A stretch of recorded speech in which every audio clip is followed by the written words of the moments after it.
We are now streaming.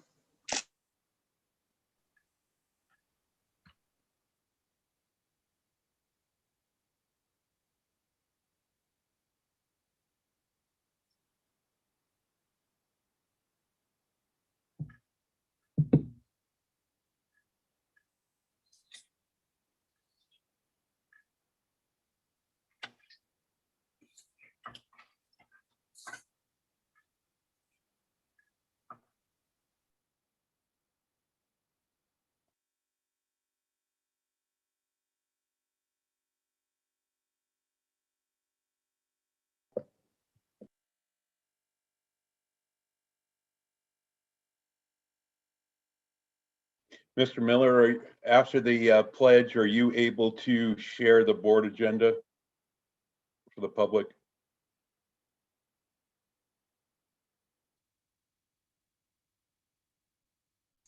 Sorry, I was admitting another person to the meeting. Yeah, that's fine.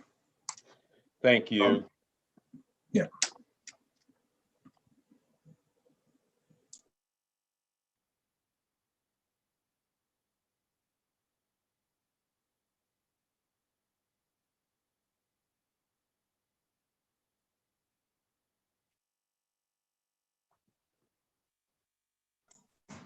I don't see the flag, Daryl.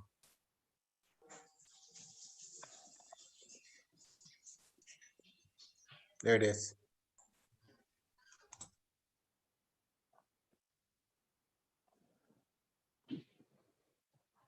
I feel like you're the controller at like a TV station or something. It feels like it. I think we have a director or producer with us, so you know. So now I'm gonna be nervous. I'm gonna be critiqued. Yeah, he's definitely master control.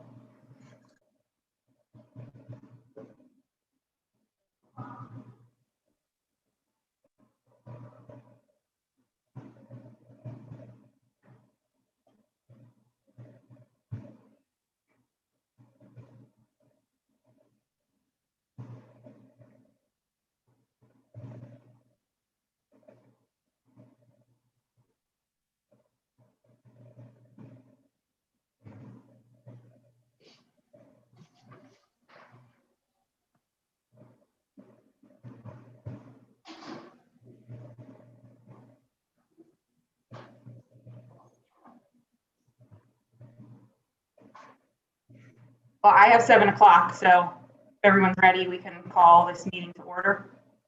Can we please stand for the pledge?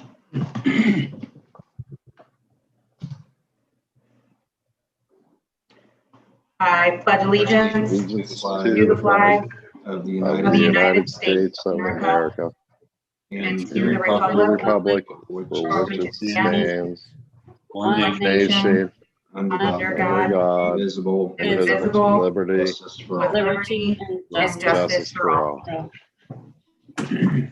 You? Okay. Roll call, please. Wellman, Here. Miller, Here. DiTilio, Here. Hively, Here. Straney, Here. and Miss Downey.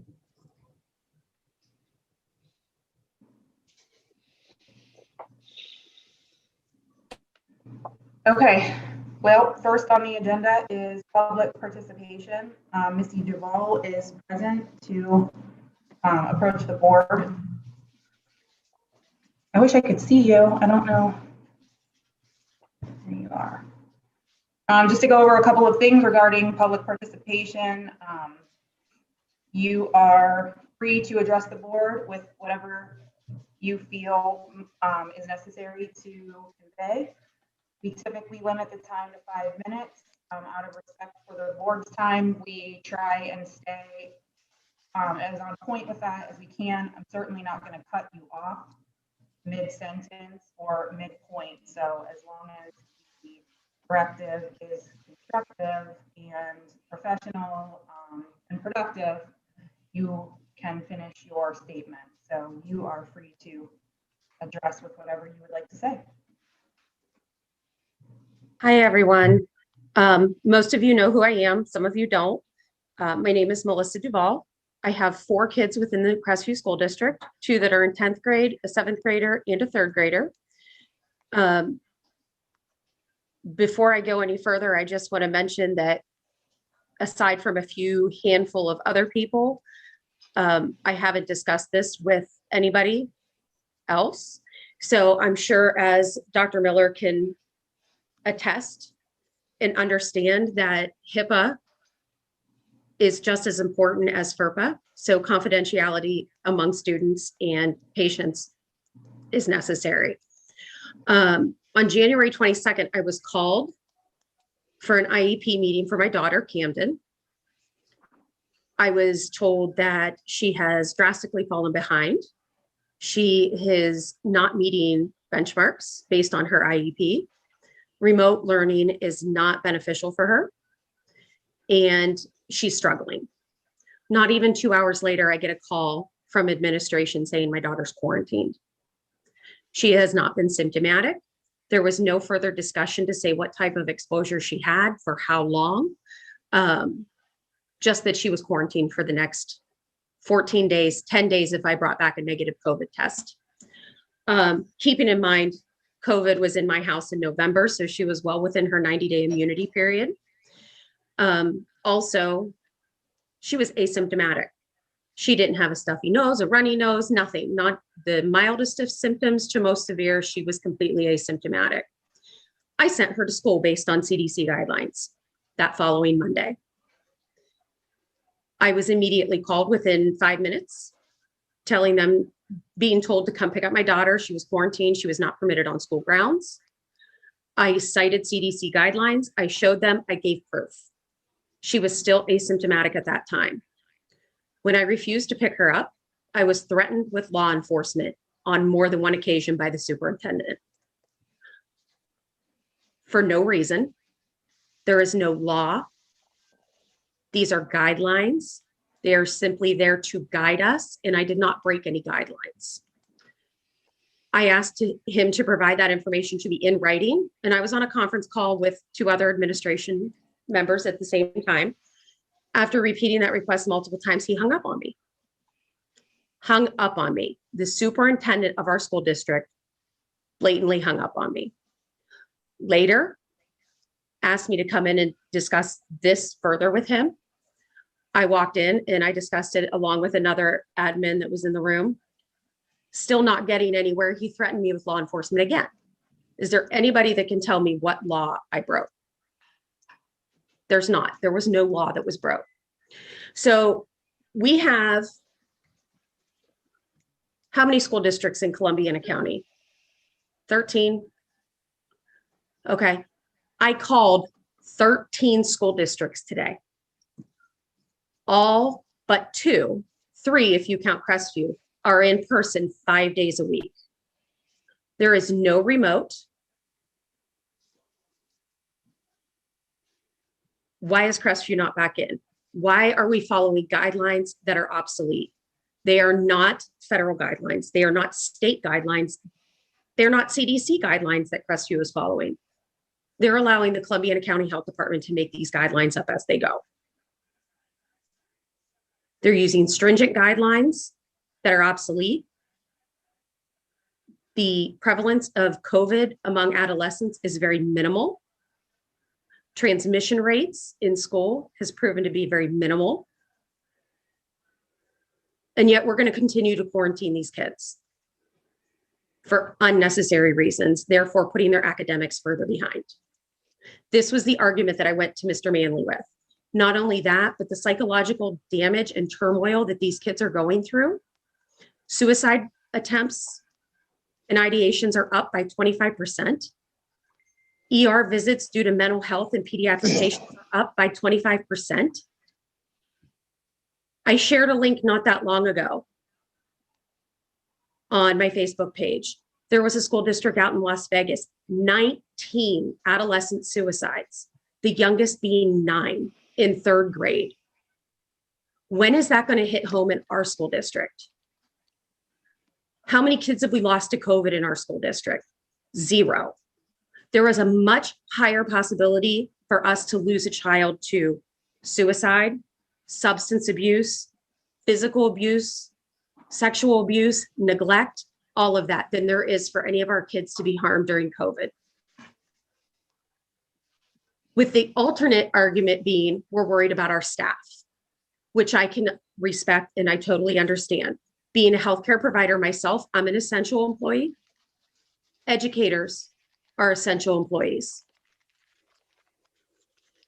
They have been deemed essential employees by the federal government. So what makes educators, what gives them the ability to say, oh, I don't feel safe going in, even with all these guidelines in place, so I'm just going to sit back and I'm going to be at home. Nurses can't do that. Other healthcare ancillary support can't do that. Physicians can't do that. Educators went into this profession knowing the risks that they were putting themselves at. You're dealing with snotty, runny-nosed kids all day, vomiting, other viruses, but now that COVID's hit, we're going on lockdown.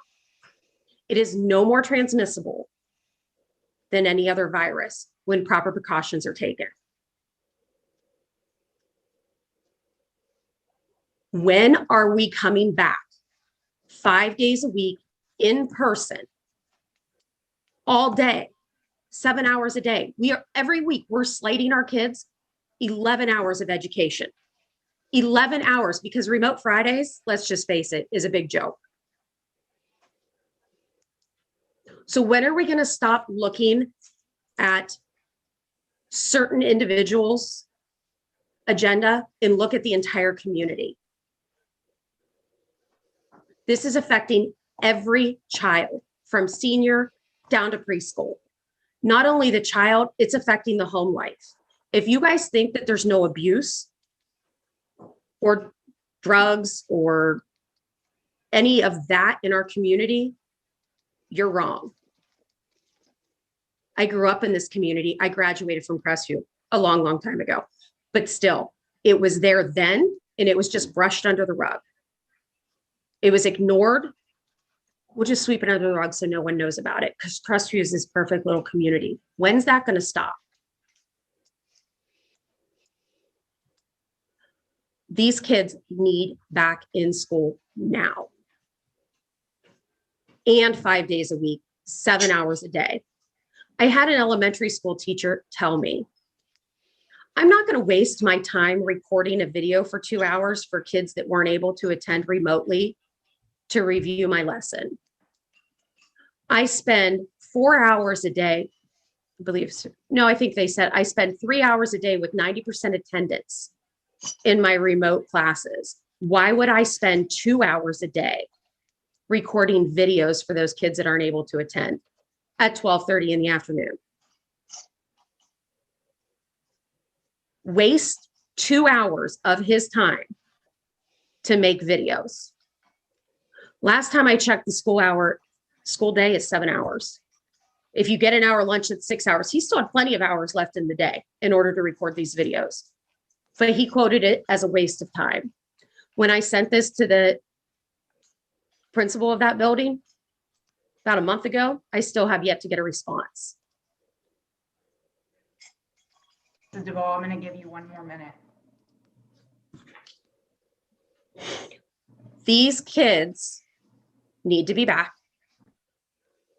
I would like the Crestview School Board and administration to hold a public forum in person for other members of this community to come in and voice their concerns and to discuss a reopening plan full time.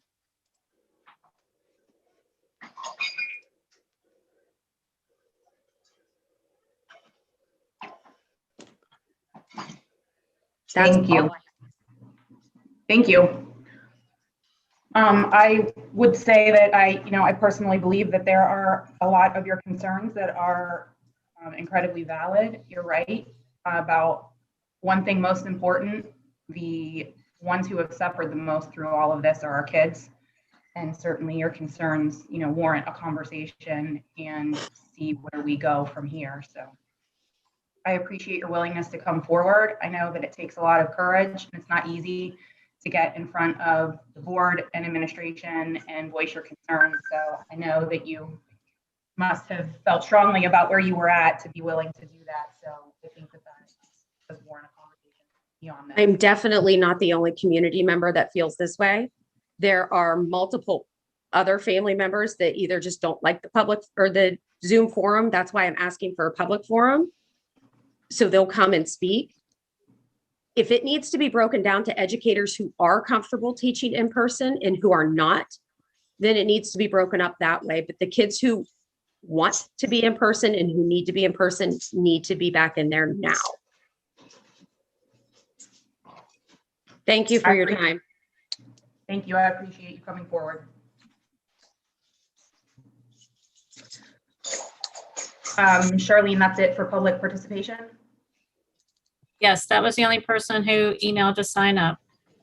Okay. Student achievement, Mrs. Nappy? Yes. First, I just wanted, Chloe asked me to let everybody know that she has a college interview process tonight for one of the colleges she's applied for, so she can't be with us tonight. But Nadia, I see, is here, and to my knowledge, she's the only one that could make it in person. Nadia, do you have anybody with you? Yes, I have my dad. Oh, how nice. Well, Nadia was nominated along with some other students. Nadia's teacher had this to say about her. She has one of the most consistent, positive attitudes that is a real pleasure to have in class each day. She gets along well with everybody, with students and staff, and is always encouraging to others. And that is definitely the Nadia that I know as well.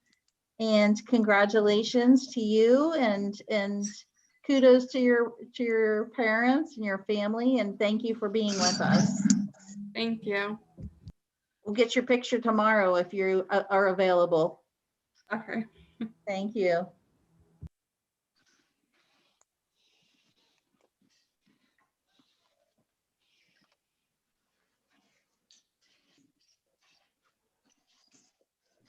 I'm sorry. Was 11th grade the only one present tonight? Did you say that? I'm sorry if I missed that. Yes, she was the only one that could make it tonight. Okay. Did you want to say anything about the others, or do you want me to move on? Well, they said they might come next month, so I thought I'd give them that chance, and if not, then we can corral them Okay. into. Sounds good. So technology will be presenting. Daryl, it's all you. All right, I had to make sure I'm muted. Are you guys seeing our slideshow? All right, very good. We normally do this presentation in May. We're going to go ahead and give you the data that we have now in front of us as far as the stats and the help tickets and all that. We've done quite a bit this school year, with including getting the one-to-one rolled out to our students as this pandemic happened on a very short notice, but we got it filled in and handled and carried out. Make sure my controls are working here. And we've gone over this in the past, but really in the tech department, we manage a lot of the things that are not up front and center of what people know that we do every day. We have our paper cut system, which is our printing management system, allows us to help curb cost of expensive color printing or wasted print jobs. So now we have the ability to have someone print a job, and it'll determine what printer is the most cost-effective printer to send that job to, and it also allow them to retrieve that job from any device. So they're not tied to, like, if they print it down at the elementary school and they forgot it, they can actually come up to central office and pull that print job via a program called PaperCut.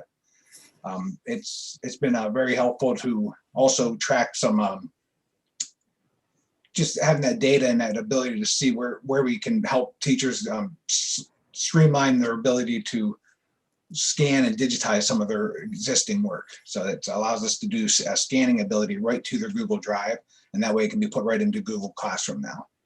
We also, put in the vape sensor last year, and that's something we're still monitoring, taking care of. Every year we have to refresh them and update them and get them, make sure that they're still communicating and sending out the alerts.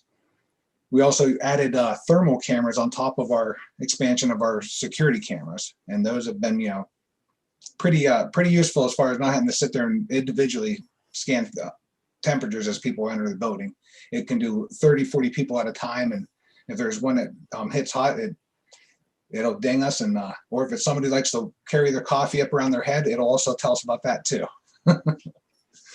We also put in the door entry system, and that's been in place for a while there, where so we can see who's at the door prior to buzzing them in.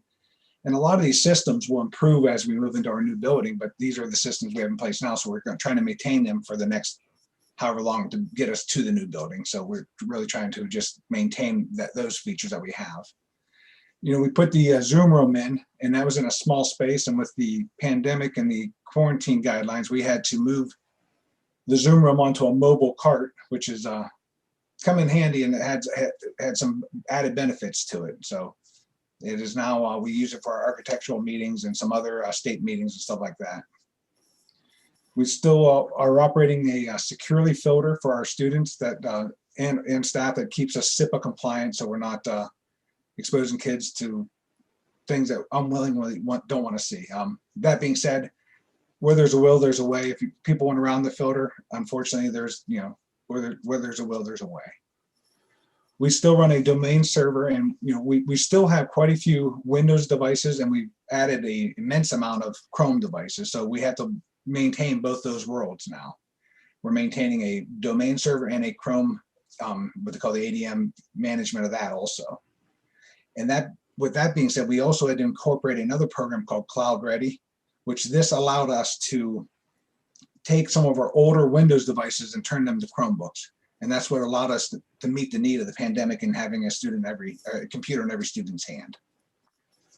So as you can see, there's a lot of things that just in the background that are just happening, whether, and then we also have to populate these with student data and stuff like that. And that's when it comes, same with testing, we have to go into our student information system, download the data, aggregate it into a useful form that these different programs will allow us to upload the rosters and passwords and all that kind of stuff, so that the come testing day, we have a smoother experience.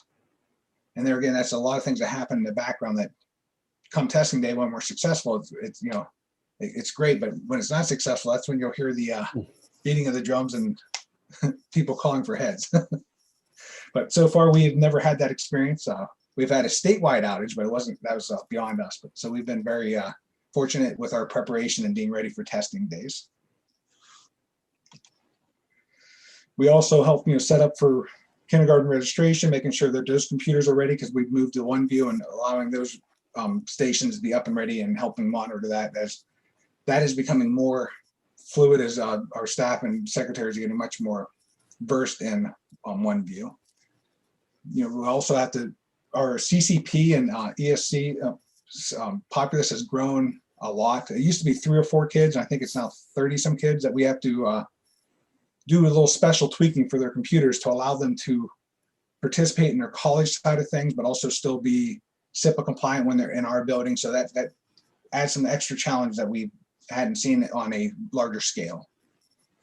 Like I said, every time we get new Chromebooks in, it's not just a matter of when they come in that we can just hand them out. They have to come in, we have to prep them, we have to add them to our domain, and then enroll them into our policies, and then be able to hand them out. And that all takes time.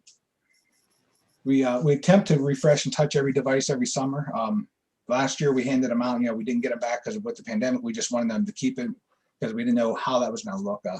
We're hoping to collect every device this year and do a revised handout in the prior to school starting next year.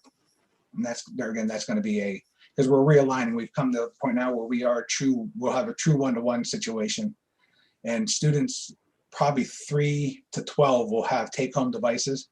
So we need to rename and realign away from cart setting to actual individual students owning those devices, or being assigned those devices. We provide tech support to all the departments, employees. That includes on-site ESC employees, on-site our substitute teachers, our student teachers, and then also our students. And then with this pandemic, it has also added the need and we're supporting parents and grandparents at home with at-home students, and so that's added in a little extra fold to our daily routine that we normally would just be able to go down the hall, grab a device and bring it in. So we've had to do a lot more phone call support, maybe remote support, and then, you know, also lining up if they need to drop off the device, getting it dropped off and getting it picked back up. You know, as I was just saying, that I think you guys seen this slide before, you know, what you see, you know, for an end user, what's in front of them is what they consider their device, you know, but what we see is a lot of students are a computer, a smartwatch, a phone. I mean, they're 3 or 4 devices in. So we've had to stay with that to help, you know, keep our network robust enough to handle the workload of the devices attaching to us, because we absolutely want our students to be able to use our resources, but also keep them safe and SIPA compliant. So we have about 1,685 domain devices now, and that's including laptops, Chromebooks, devices, tablets, VR, and those kind of devices. Then we also have non-domain devices, our printers, our security cameras, our phone endpoints, and those kind of devices. We also manage 20 managed switches. We have 6 VLANs. What that means is on top of those 20 switches, internally of those switches is different VLANs as a segregation of our network to allow voice on one, security on another, and so on. We have 5 physical servers. Those have come down. We'll be phasing those out this year down to 1 domain server, and the rest are going to be cloud-based. And at some point, we're going to move our domain server to cloud also, but that's probably a new building transition. We upped our wireless access points from 64 to 100, so we literally have a access point in every classroom now. We did that also to support the fact that one-to-one had grown to the point where we need to have a robust Wi-Fi signal in every classroom. And then also with, we were able to place 20 wireless outdoor access points, which gives us better coverage into our parking lots and sports fields and other public areas on our property. The bus garage is now surrounded with a Wi-Fi bubble also. And we also have created some other areas, and Joe's going to cover some of that on another slide here. We have 66 phones attached to our network, which is all voice over IP Cisco phones on our desktops. There again, that's something we'll maintain probably to the new building, and that'll, you know, change because that technology is moving leaps and bounds as far as what's available and how they operate. And as far as bells in the classroom, they can be one device now. The bell, the phone, and the PA system is all one device at the, you know, in these new rollouts. We still have about 20 cell phones for administrators, for cafeteria, for us techs, and for our custodians, so we can communicate throughout the district. We also, like I said, web filtering for all end users. So technology to the end user, just a device that sits in front of them. And as you can see, there's a lot more, like the tip of the iceberg. You see the tip of it, but you don't always see what's underneath.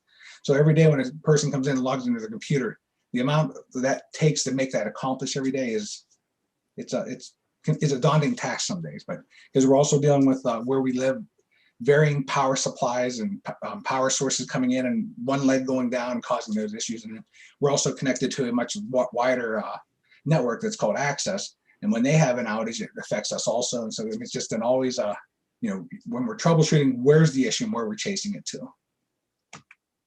All right, I'm gonna have Joe Warkle talk on these next 2 slides here.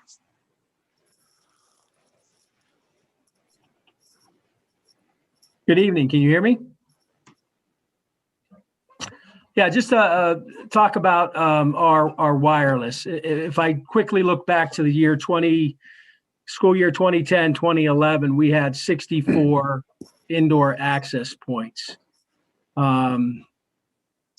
With Daryl's leadership and forward thinking, we started evaluating our indoor access points and decided we needed to increase that. About 2 years ago, we started the planning process. Within the past year, we evaluated some vendors and ended up placing 100 indoor access points. So we went from 64 to 100. This slide kind of shows you by building. The first slide, the top slide is the elementary. The middle slide is the middle school, and the bottom is the high school. But that shows us our wireless access points. But what's most important is the number of clients. Talk about that a little bit. Last year's slide, we showed a similar slide, and we had about 500, 550 clients connected at any time. Now we look at these totals today, and we're up over 800. I come into the district, I have 2, sometimes 3 devices on me. Same, and it's just everybody's carrying more devices that need Wi-Fi access. So that's why we're seeing an increase in the number of clients to where we're at over 800 clients at any given time. Talk a little bit about the outdoor. In addition to the 100 indoor access points, we've added outdoor access points.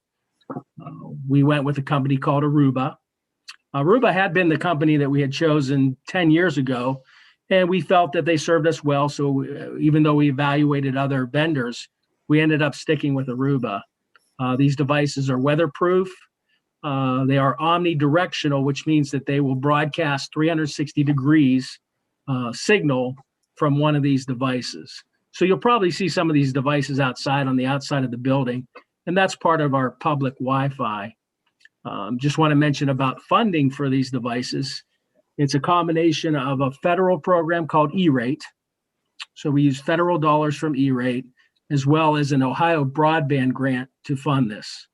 The projects that we did probably covered 80% cost of the project and the upgrades. And we're delivering high-speed Wi-Fi to those outdoor areas as well. Daryl mentioned a little bit about the back end of this. We put in new switches to support the new Wi-Fi, and talk a little bit about, we do that all in-house. We didn't need to outsource the cost of that because as a group, we did that internally. Any questions? I'm gonna have Jason and Evan kind of now touch on our help tickets and what that looks like as we've moved through the years and had different ups and downs of changing systems or updating systems. All right, can you guys hear me?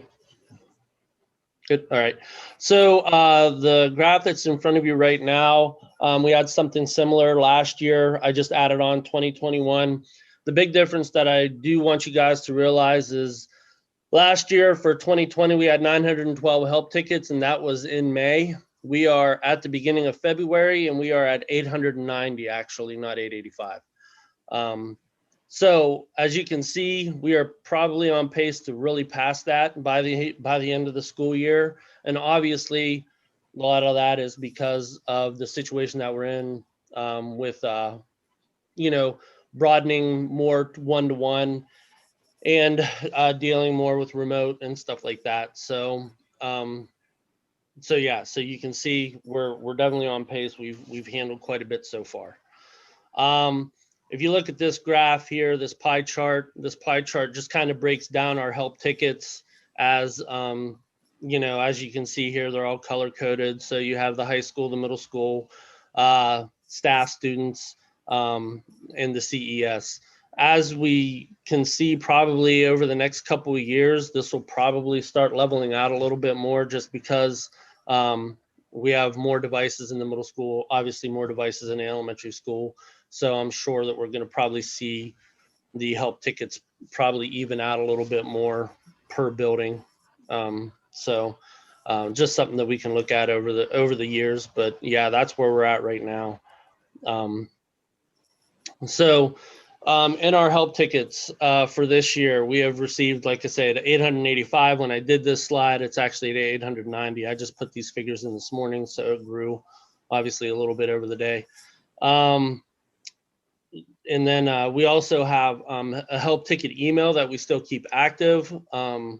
We do not use it as a way for people to turn in help tickets. It has an automatic response for them to turn in a help ticket, but we do see stuff in our help email.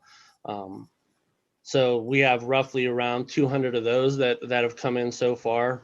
Obviously, like I said, we're not done with the school year, so that's going to grow. But as of February 10th, as of today, these are the numbers that we're at.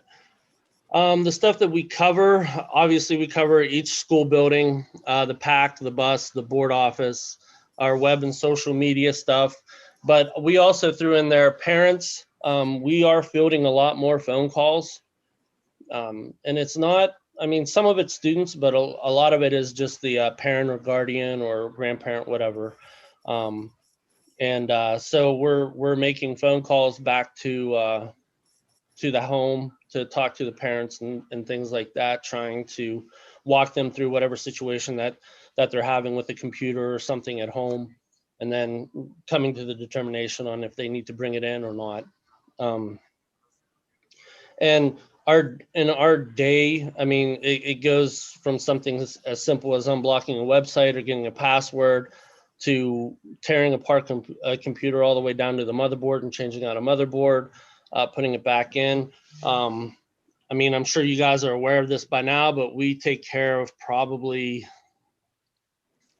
I were to throw out a percentage, I'd probably say 95 to 98% of everything we take care of in-house to cut costs in the district. So unless it's a warranty thing or something like that we'll send back, but outside of that, we take care of everything that we can within our office. And then in that, we're also still, like I said, we're still dealing with student and parents that are remote too, which is a new thing for us this year. And just in that communication of dropping off at the office, picking it back up, things like that, we usually try to give them a good time frame whenever we're talking with them, saying, you know, hey, we can usually fix this. If it's nothing major, we can have it fixed within a couple hours, a day at the most. I know sometimes we have teachers that check on us for students that say that we've had their computer for 3 weeks, and the teacher's like, yeah, that doesn't happen. And they're right, it doesn't. Like we pride ourselves on getting things returned back as fast as possible. So unless it's something major, we might keep something for a day, but usually it's not that case. We also, in the midst of this, we also do our meetings. We go over security footage, install different equipment, software, stuff like that for people. Darryl talked about College Credit Plus. That's a pretty new thing this year, as far as like the number of students that are doing that we've had to deal with their computers and touch, you know, and give them some, go over stuff like that. And then what else is there? Oh, and then we also, in getting ready, because we have testing coming up, trying to get ready for testing, trying to figure out things that we need to do to be prepared for testing so it can go as smooth as possible. Darryl, can you flip to the next one? So we take care of over 1,600 computers, like Darryl said, and it is handled by just basically Evan and I, because Darryl, he helps us not so much in the repairs, just because that's more of what we do. He handles everything else that's on the backside that makes our jobs a lot easier.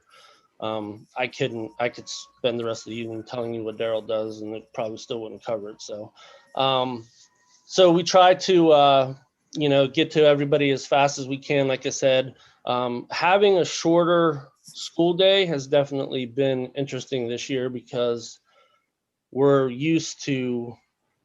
we have to be very vigilant on making sure that students go home with computers. So whenever we get a computer to work on it, we always have to sit there and say, hey, you're leaving, do you have a device at home? If you don't, can you take this and use it until tomorrow, and then we can take it? Like we have to be a little bit more vigilant and aware of, what they have, what they can work with, and things like that, because we don't want to take away their ability to do anything remotely if they need to. And we do stuff like we service our drivers, internet outages if we have any kind of internet outages.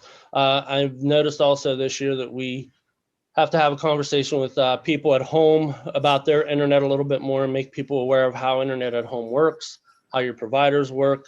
Some providers will only allow you so many people on their network at one time. So like if you have a Wi-Fi spot at home, your provider only may allow 5 different devices on that Wi-Fi at any given time. So if a student's complaining that they don't have Wi-Fi, or it's very spotty or something like that, the reason we usually say is, check and make sure that your gaming system isn't hooked up, your cell phone isn't hooked up, your iPad or any kind of tablet, things like that. So we have to start thinking a little bit more outside the box, obviously, because of where we're at. So, yeah, so then on top of all this, we're trying to teach or help our staff in new software or anything like that they might find, any kind of programs that they're using or trying to find to use in the classroom, things like that. And then obviously in the summer, we try to refresh as many computers as we possibly can. And then obviously over this, like just this winter break that we've had, we went through, touched all the teacher computers again, hit up a couple of the labs that we still have existing in the district, went through those also. So just constant things like that. I'm going to touch on last year. I left these on here because last year we talked about where we were going. We were going to try to be one-to-one in the CMS. We are one-to-one in the middle school now. We were going to try to be one-to-one in the elementary school in the future. We are one-to-one in the elementary school at this point. We also talked about our wireless update and realigning. We are able to accomplish that this year. Maintain and grow while visioning for the new building. That's something we have to constantly keep in our mind that, is this something that we need to do now, or is this something that we can get to the new building with? Continue growing robotics and STEAM. That's all, that's something that's on our radar, also helping those programs. And we're now also looking at, esport exploration. What does that mean? There's a push in the area through Mahoney County of more of a grassroots type esports program. So we're exploring that a little bit. And then, so I guess I should have did a better job of introducing you. Jason Cochran is our senior tech in my department. Evan Gottschalk's the second in command, and Joe Warkle comes from the ESC one day a week, and he's my I lean on him a lot for on the back end networking stuff because that's his expertise. And then we also have Katrina Moore, who comes in and does she's not a tech person, but she's a very tech integration specialist. So she knows how to take a program and help a teacher incorporate that and utilize that in their classroom. She's in our district one day a week to help out in any building, but she usually is down at the elementary school helping those teachers become better at the digital side of things and getting more stuff as we're trying to change some of the ways that we teach the hybrid. So that's some of the stuff that she has covered for us too. She goes and does one-to-one meetings on their breaks, and has that time of how to incorporate and do something better in the classroom. And what's nice about having her and Joe is they're in the county, so they're in different districts, and they bring wonderful ideas from other areas and that we can incorporate and build up. And I guess they benefit from also because if we have good ideas, they take it to other districts. So it's a really good relationship with the ESC. And now I'm going to have Evan talk about the Performing Arts Center. You'd think, with the COVID that we wouldn't have had much activity out there, and we didn't have a lot of outside groups, so we are still actively doing some items there. So I'll have Evan talk on that. All right, so we've had a couple of upgrades and improvements. Nothing too crazy. We added more wireless microphone systems for a total of 22. That's significant in the fact that the upcoming spring musical in the high school has 22 speaking parts. So normally we would be exchanging microphones off and on to accumulate for accommodate for the lack of not enough microphones for the amount of actors. So every kid will have their own headset. They don't have to exchange with anybody. So that's going to help not only logistically, but also avoid, spread of COVID. Along with that, we have new wireless headsets and extra wireless headsets, being that, they are lightweight by design, but that also means they're fragile. So we always got to keep up on that because they tend to break right before the show. We are upgrading the lighting board. The board is at this point reached an age where it's soon no longer going to be supported by software. So it's receiving a hardware update. So down the road, it will be able to be serviceable and upgraded for a much longer period of time. As far as activities, we had a summer musical due to COVID. It was supposed to be a spring musical, but it ended up being a summer musical. Hunchback of Notre Dame. Many delays due to COVID and personnel changes due to the kids moving away or going to college or, whatever. Musical turned out really outstanding. I was really proud of our students and staff for being able to pull that off.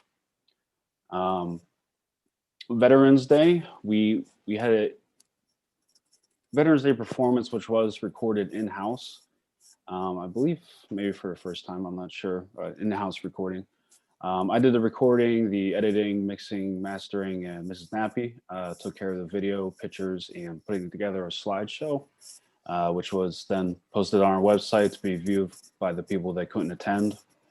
In the past, this sort of thing would be handled by outside freelancers, which obviously would cost us money. So that's something we definitely want to continue doing, providing in-house services like this for our students and parents.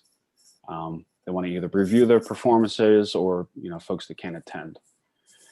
And we have a spring musical coming up, the Sister Act.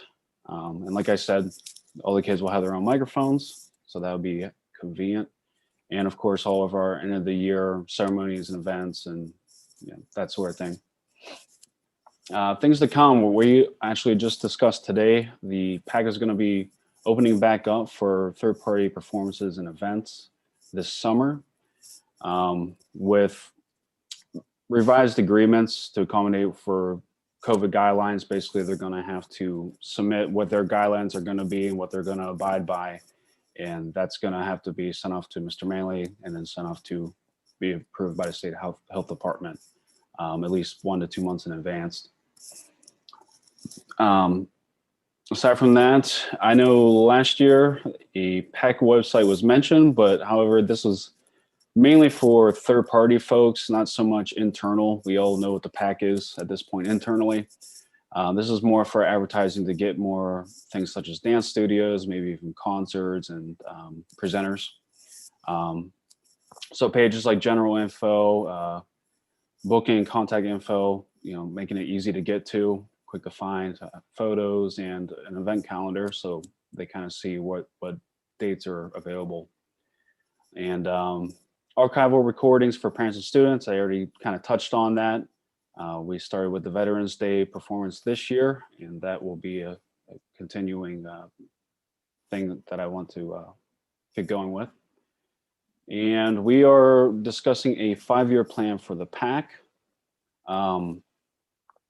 What improvements we want to have in the PAC down the road, such as new lighting and new audio, a new audio system that would maybe accommodate bands potentially, or any louder performances, and other improvements such as like the psych being cleaned and or replaced. So I believe that is it. Went a little longer than I wanted to, but we do cover a lot, and it's a district-wide effort, so it does take us a little bit to discuss what we do. And so, any questions? Yeah, Daryl, Ed Miller, for the in the recording. What's this? The PAC's 10th year at this point? 9th year? Yeah, you're putting me on the spot. I believe it is heading into the 9th year. Okay. I'd have to check. I think it still looks fantastic, and obviously, we all can, a lot of us can remember sort of the controversy that it was when it first came about. But, I think it's a testament to you guys as well as the custodial staff, because I remember with, sitting with, John Dilling and myself and Jim Weichert and, the board at that time, we were talking about, boy, we're probably going to have to replace seats in 10 years and, and do this and do that. And here we are going into 10 years and, it still looks fantastic, but it's also great to see that we're keeping up with the times. Yeah, I know the website took a little hit here last year with COVID, like a lot of things did, but, glad to see you're moving forward with that as well. Good job. We hope to have something to present to, for next months meeting with, an actual 5-year plan, so we can actually start putting some numbers to things, so. Anything else? All right, thank you. Yeah, Daryl and your team, I think that technology has become something that is just sort of this thing that we expect. It just kind of happens and we don't think about how that happens. So I would like to echo what Ed said. Thank you for all of the work that you guys do that we don't really get to see on a daily basis. It's a lot and we know that. So thank you for that.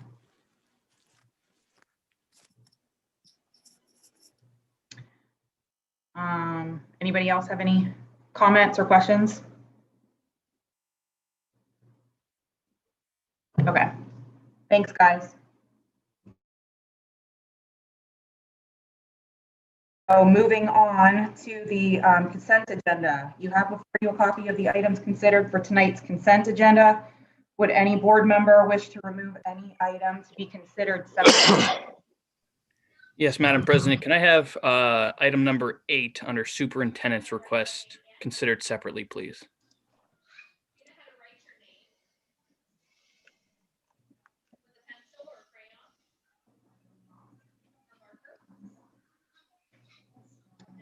Any other items? Let's all remember, this is my first real official meeting, all on my own, not with Ed starting. So you might have to help me through how we separate an item, Mr. Manley. So I don't think there's anything there that I need to request. Is there, Mr. I apologize. I looked through it real quick, but then Preston threw me a curveball, but I don't think there's anything for me, so I'm good.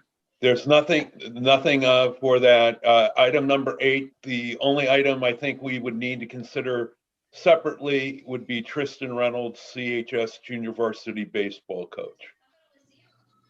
If everyone's agreed, I think the other 3 can stand as a whole and we could vote on Tristan separately. That's fine with me. So we'll move for a motion then on the rest of the consent agenda for all except for number 8. Ed Miller, so moved. Is that how we do that? Yes. Yeah, okay. Okay, we have a motion to approve the consent agenda, all items except for item number 8.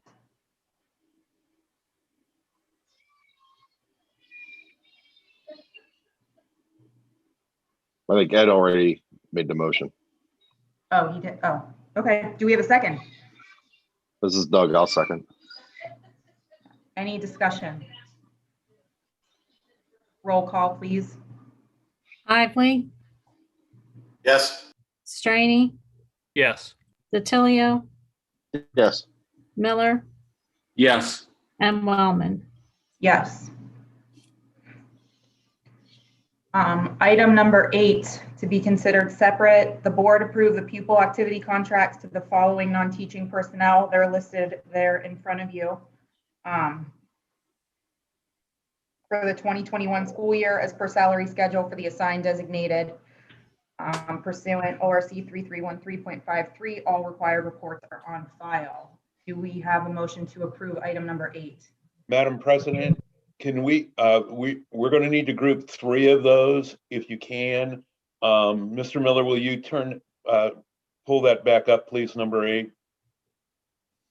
And I think our first vote could be on Corey Hill, Casey Hudson, and Maurice Zond. Those can be done together, and then we would need a separate vote on Mr. Tristan Reynolds. Okay. I think we could just leave it. I mean, unless there's a big reason, we can probably just leave it as one without separating the motions. Since Okay. it's printed, would be my 2 cents. I think. Okay. So we're going forward with number 8 as a whole. As a whole, that's fine. Do we have a motion to approve item number 8? This is Joel. Motion. Do we have a second? This is Doug. I'll second. Any discussion? Other than Doug was late to the draw on both motions so far. Got to be a little quicker with that unmute button. No. Hey, I know, right? You know what? I'm just gonna lay back for the rest of the night. Let you guys do all the motions. Okay. Roll call, please. Miller, Yes. Straney, Abstain. DiTilio, Yes. Hively, Yes. and Wellman. Yes. Madam Okay. President, one thing in the consent agenda, a couple of different things in there that I'd like to comment on. Number one, we'd like to wish Emma Nappy the best. Emma is resigning.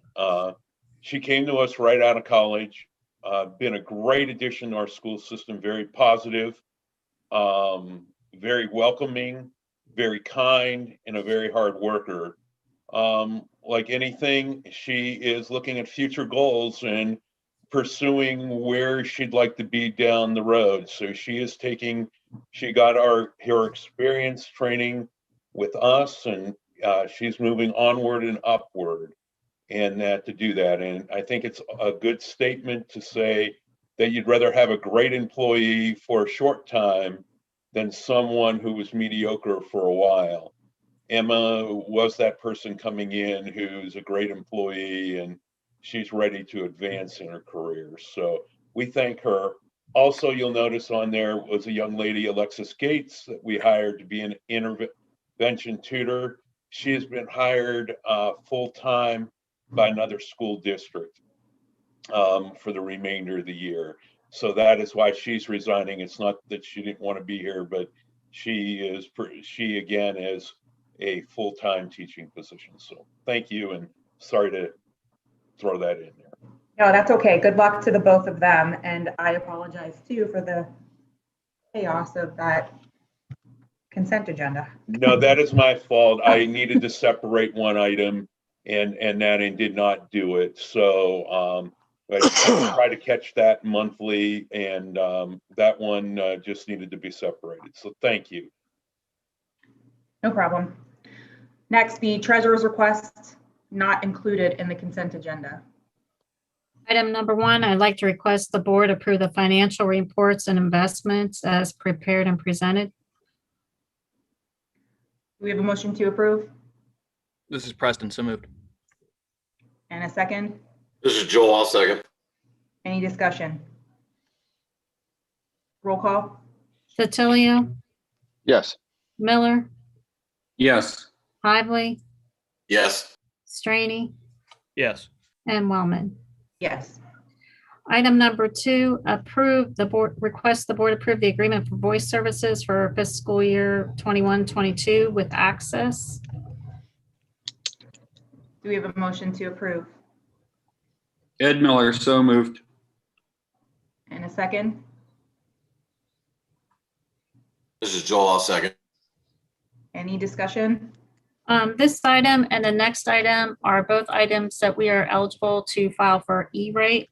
So that is why we do them so early in the year. Daryl and Joe work on our E-rate applications for us. So this is one of the steps necessary for that. So.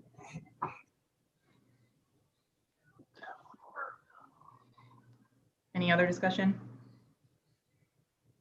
Okay. Roll call, please. DiTilio, Yes. Straney, Yes. Hively, Yes. Miller, Yes. and Wellman. Yes. Item number 3, request the board approve the agreement for internet access and application services for FY 21-22 with Access also. Do we have a motion to approve? This is Joel. I'll motion. And a second? Preston, I'll second. Any discussion? Roll call? DiTilio, Yes. Miller, Yes. Straney, Yes. Hively, Yes. and Wellman. Yes. Item number 4, request the board accept donation. This is one for the turf fund that they pay on a monthly basis from Jay and Carrie Radman. This is Doug, so moved. Do we have a second?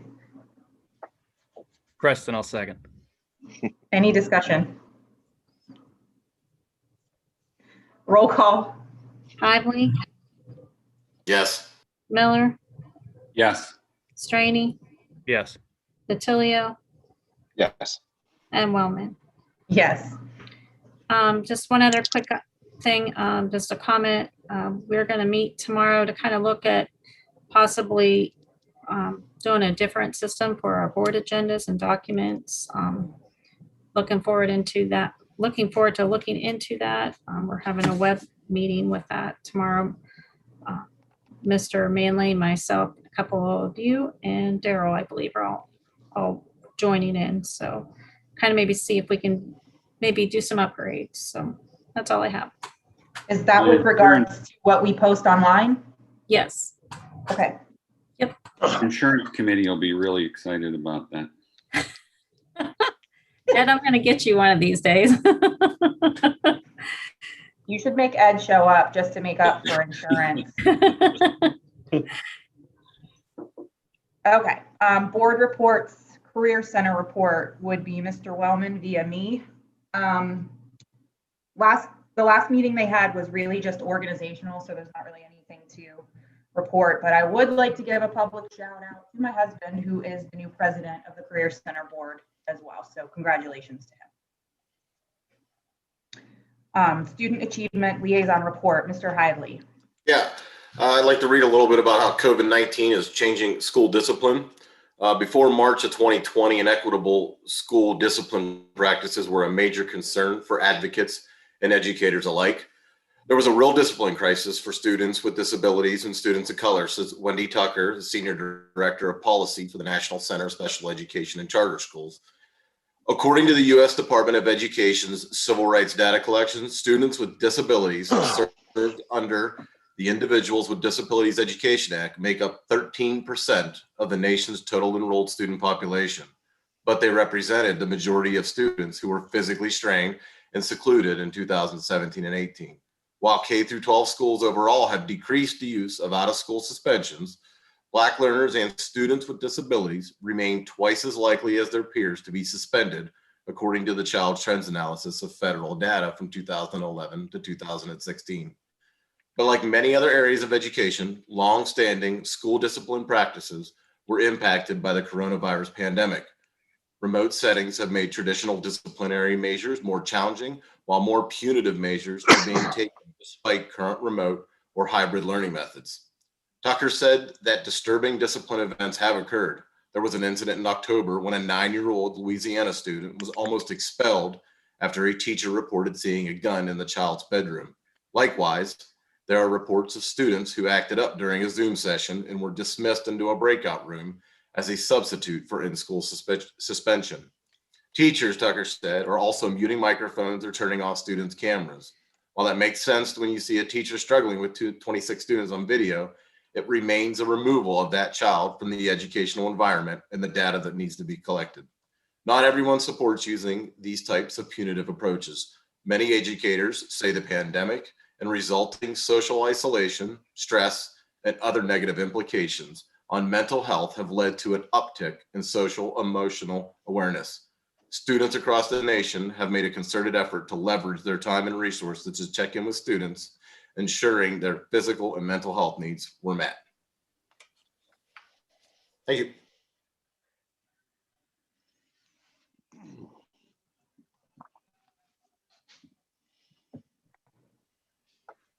Sorry, my computer was about to die. I needed to plug in. Thank you, Mr. Hively. Legislative report, Mr. Straney. No report. Student board member report. I don't know if Chloe was joining us at some time or. No, she had an interview for her college application. She wouldn't be able to.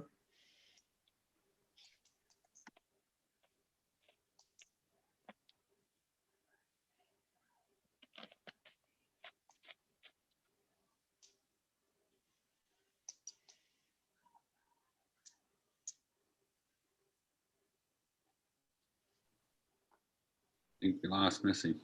Yes, I think we lost Missy. Pretty Doc, sure- would you, would you like to go ahead and start the reports while she plugs in? I can do that. Building and grounds, we did not have a meeting since the last board meeting. However, we do have one coming up in 7 days, I believe, next Tuesday. Or this Tuesday, I guess as it would be, 6 a.m., correct? 6 a.m. on the 18th, I believe. Yes. And we are in person, correct?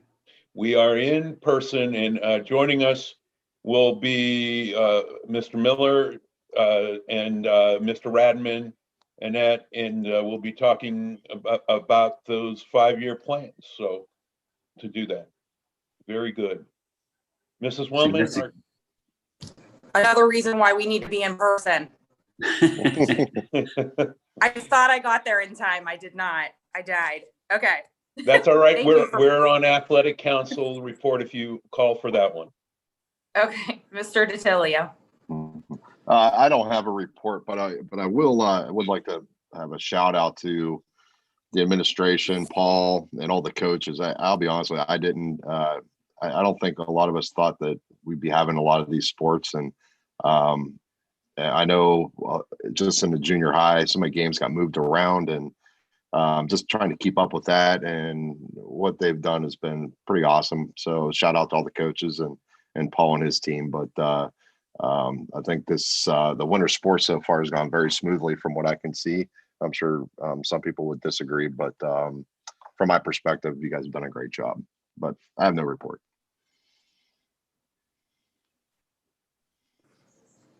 Okay.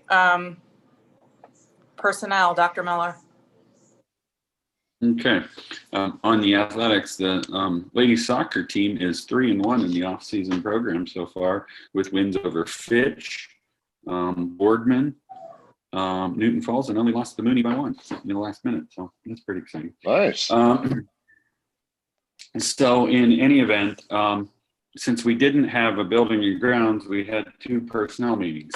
So we had a personnel meeting round about January 21st.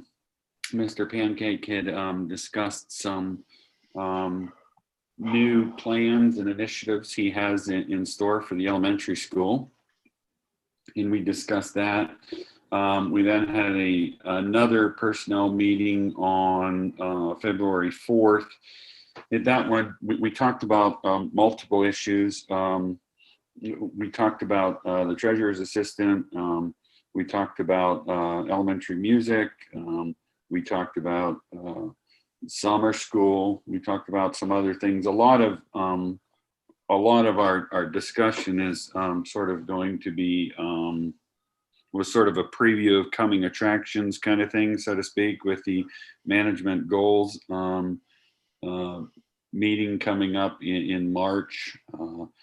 We discussed it with the personnel, teaching and staff, I believe are slated to receive the first dose of their Moderna vaccine tomorrow, and then the following one by the 11th.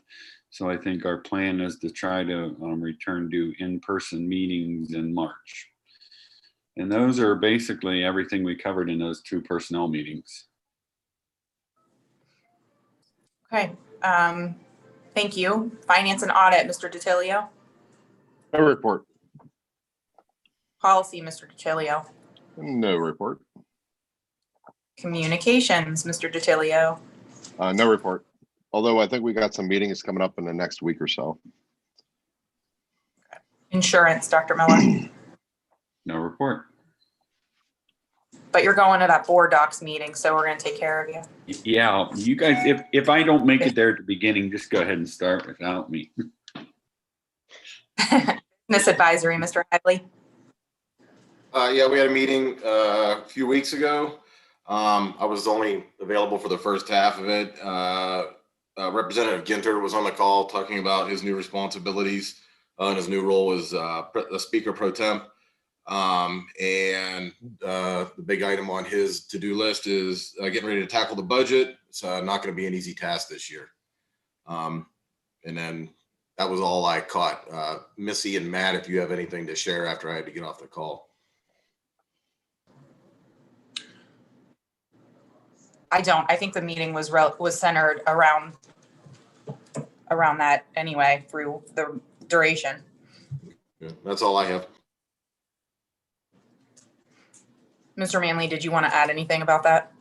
No, we had lots of discussion in addition to the upcoming legislation, there's a whole bunch coming. Mr. Straney's going to be busy down the road because there's a whole bunch of things there, but also a lot of discussion on the handling of COVID and how school districts are doing that, and just that open dialogue as we navigate through a very unique year. So thank you. Okay, thank you, everybody.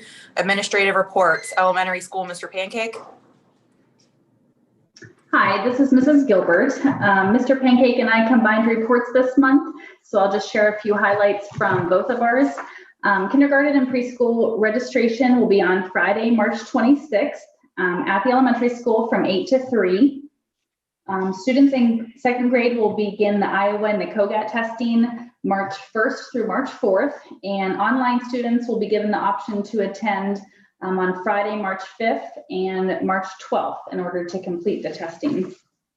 And in addition to the staff shout out board that was started highlighting PACs at the elementary school, we also now have a student shout out board in the cafeteria where students can earn their names for showing PACs behavior, being PACs leaders. We already have a few names on the board, just went up the other day, so we're excited about that. That's all I have. Okay, thank you. Middle school, Mrs. Lemaster. Hi, our two big things on the horizon here. Our heart chase was supposed to be this past Tuesday. Thankfully, it was already planned to be moved back since we weren't there yesterday, so that actually worked out well.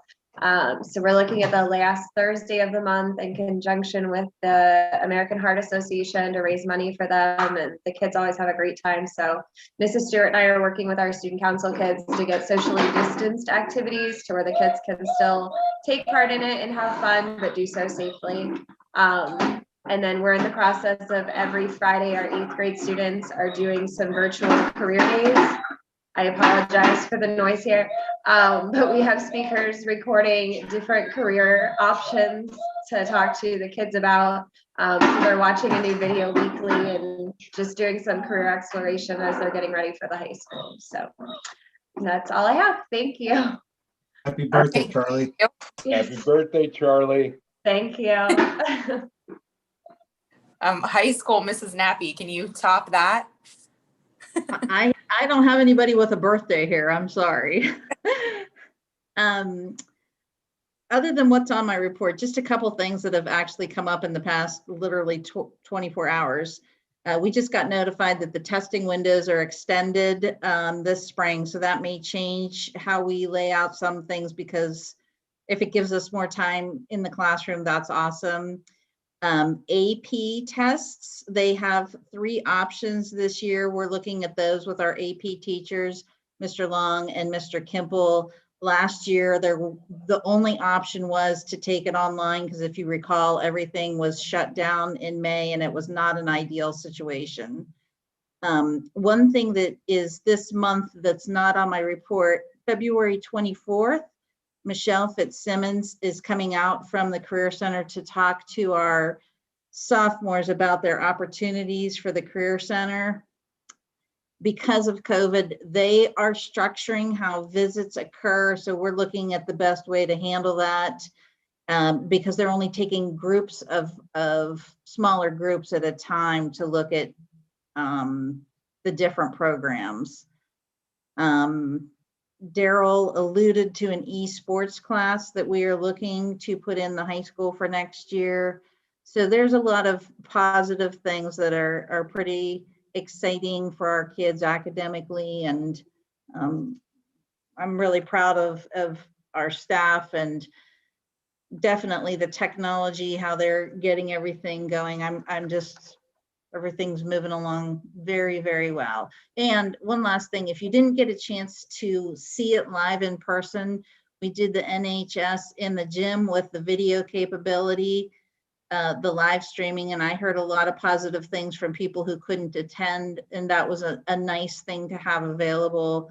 So Daryl, thanks for making that happen too.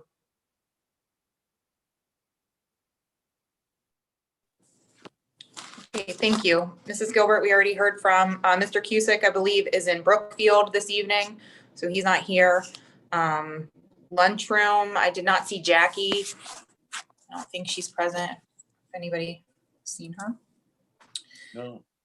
And technology, Mr. Miller, we already heard from. Transportation. I'd be remiss if I didn't throw in one thing there.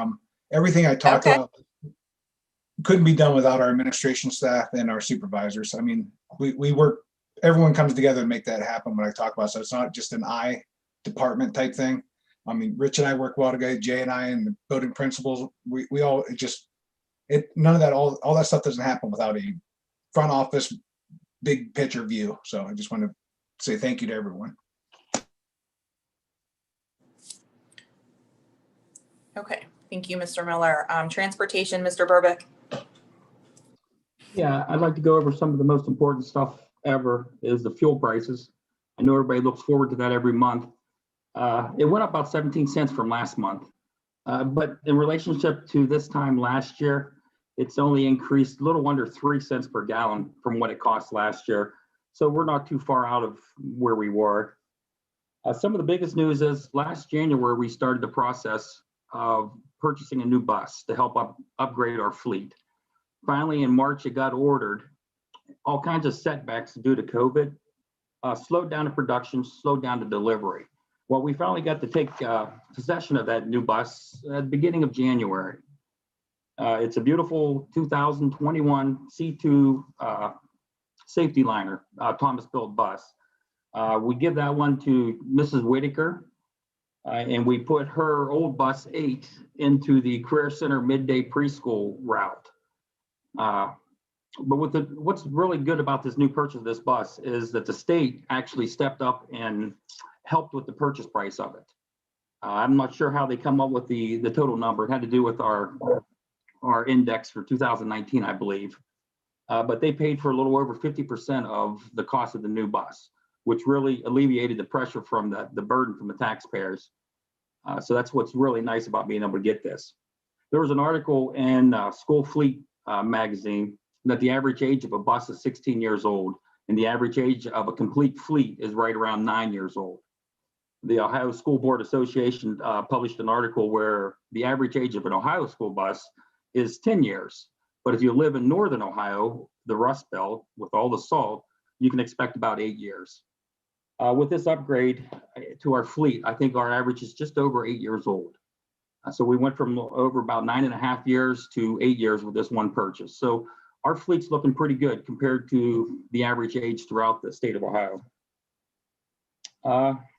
Rich, compared to a couple years before you were here, I think we had a 17-year lifespan on some buses. So we were, we've luckily upgraded in the last several years. So it's a true blessing. It makes my job a lot easier. It makes it safer to keep a consistent times for student pickup, less breakdowns.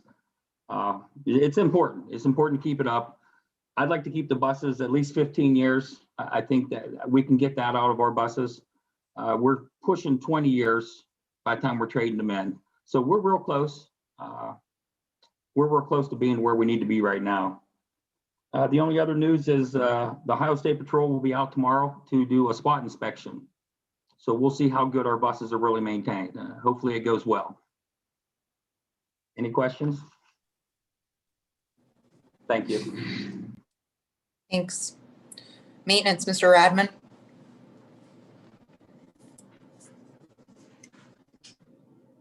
You're muted, Jay. Sorry about that. Can you hear me now? Yep. We've been working real hard on getting everything ready for the coming year. The school right now, I think we have a pretty good plan in place with the additional, I had to, some new employees And I think things are working out well there. We're trying to do some team cleaning.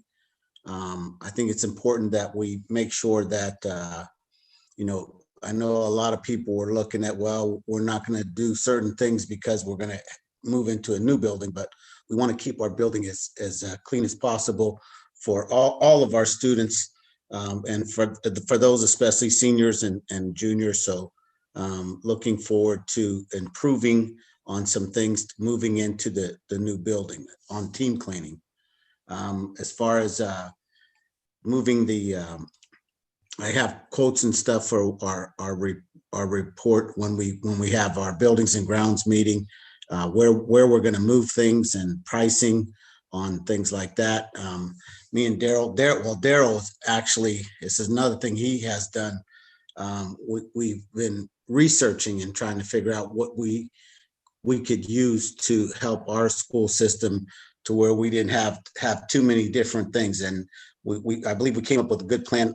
Again, I had to bring Daryl in because he's definitely the man on knowing how, what we could bring in to help improve everything that we do. So we'll be presenting that and some other things. Looking forward to getting our summer cleaning and different things done. And I'm real excited that the water is where it's at least, for the time being. The construction is past it, and they're on our property. So that's a good sign. That's it. Okay, thank you. Thank you, everyone. Moving on to the superintendent requests not included in the consent agenda. I'll give a brief report, Madam President. I just got an update from athletically from Mr. Cusick. Lady Rebels 44, Brookfield 35. And that congratulations to them. Our girls have completed their regular season. Every game has played. Is that correct? Or we got one more, Mrs. Nappy? One more, right? No, that's regular season's done. Regular season's done. We were 12-9, I believe, regular season to do that. Last night, our boys were at Liberty. They were in a first place tie. They lost a very close game to do that. We have wrestlers and bowlers doing very well also, and all tournaments are either begun this week or will start within the next 2 weeks for winter sports. Also, Mrs. Nappy, I want to thank you for that report on your end. I guess that draft we put together as a team, we'll just rip up and start over. So for the testing. So that's the year we've been working through. I cannot commend our entire team enough. This year has been a series of continual adjustments. They have risen to the challenge on every day and do it with a smile continually. Daryl, your report tonight from your department is simply amazing. What you've done when other districts have sent money back through state grants, you got creative and found a way and brought over $106,000 to Crestview local schools. We are now entirely able to be one-to-one, and we can be one-to-one even when you're outside. Remind everyone, some information soon will be coming on about our spring musical, which will be occurring in March. We look forward to that production. I'd like to conclude by 2 more things. Mrs. Nappy, thank you to you and Mr. Kipple. You have done everything humanly possible to try to get our kids in person and to be able to do those activities in person. We brought in 2 years of National Honor Society groups in person for their family and broadcasted clearly to anyone who could not be there. So we appreciate that. And I'd also like to thank Mr. Burbick one-on-one to do that. When it snows, it is a heck of a morning. It starts very early. For our community, I'd like to just say thank you for being flexible. Mr. Burbick and I were on the phone early, about 5:15 a.m., along with Melvin Miller from Fairfield Township and Jason Gorby from New Waterford. Rich and his drivers We tried 1 hour, 2 hour. We tried everything to get in. We test drove. We tried everything to be in. His drivers came, they stayed. They were ready on a moment's notice, along with our cooks, custodians, and secretaries, nurses, and everyone. We cannot thank them enough. Some days there's just some things you can't control, like the weather. But we tried everything to have a school day, and it just couldn't be done.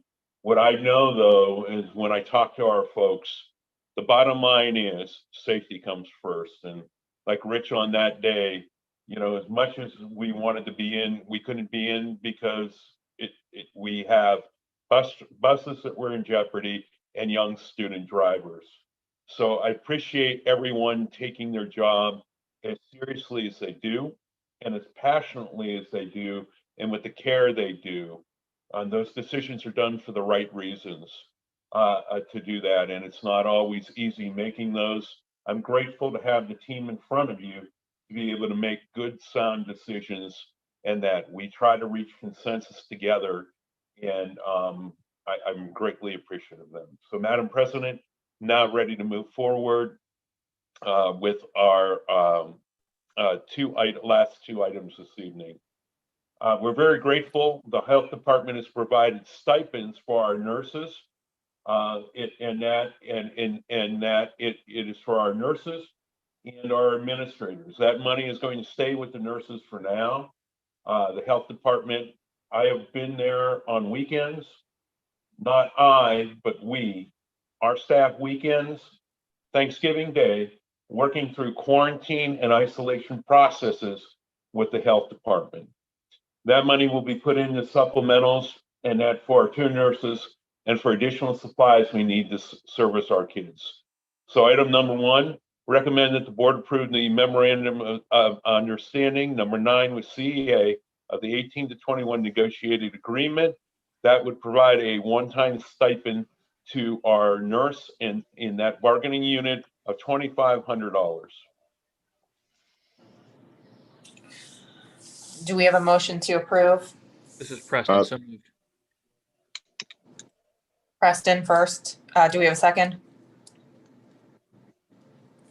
This is Doug's second. Any discussion? Roll call. Lively, Yes. Miller, Yes. DiTilio, Yes. Straney, Yes. and Wellman. Yes.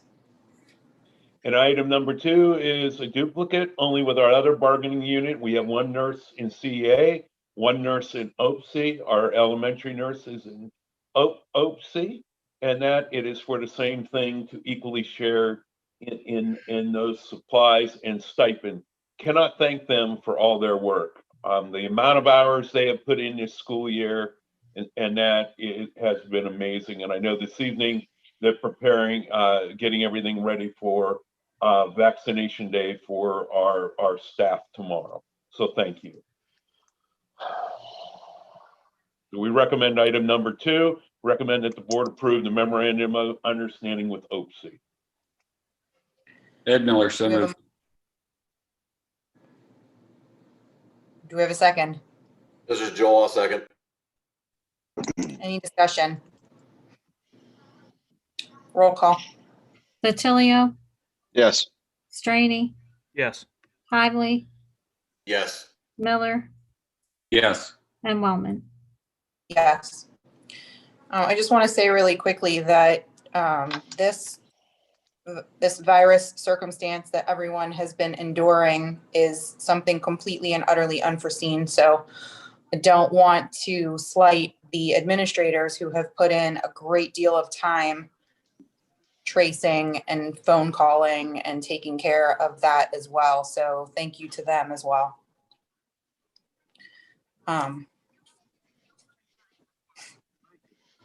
That's it, Mr. Manley. Yes, our next meeting, we will return to live meetings Monday, March 15th, the Ides of March. And we will have a presentation from our 512 teachers at that meeting. That meeting will be in the middle school cafeteria Monday. We got 3 on there, guys.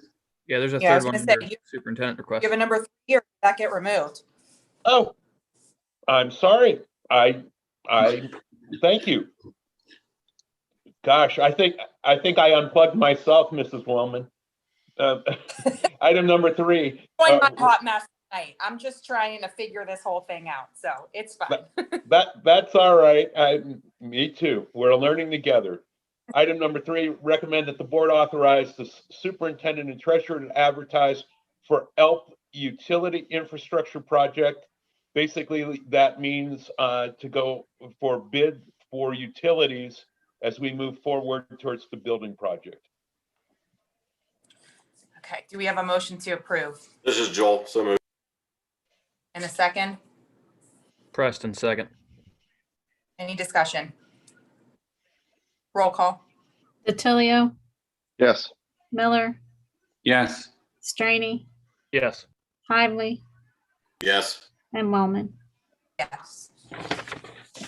Okay, Manley, would you like to finish that statement? Yes, we look forward to our next meeting, which will be in person. We are at a point where, we're beginning the vaccination process. We see numbers. We're beginning to loosen the reins as we continue to move forward, as it's safely to do so. So Monday, March 15th, I should say Monday, not Wednesday. It's a Monday, March 15th, will be our next meeting. One of the reasons we moved that meeting from the Wednesday is our second vaccination day is March 11th. That way our folks who are getting vaccinated have both doses in at that point. So that will be in the middle school cafeteria, and we look forward to people again. And we look forward to having our staff present. So thank you, everyone. All right, I just need a motion to adjourn. Pick me. And a second. Second.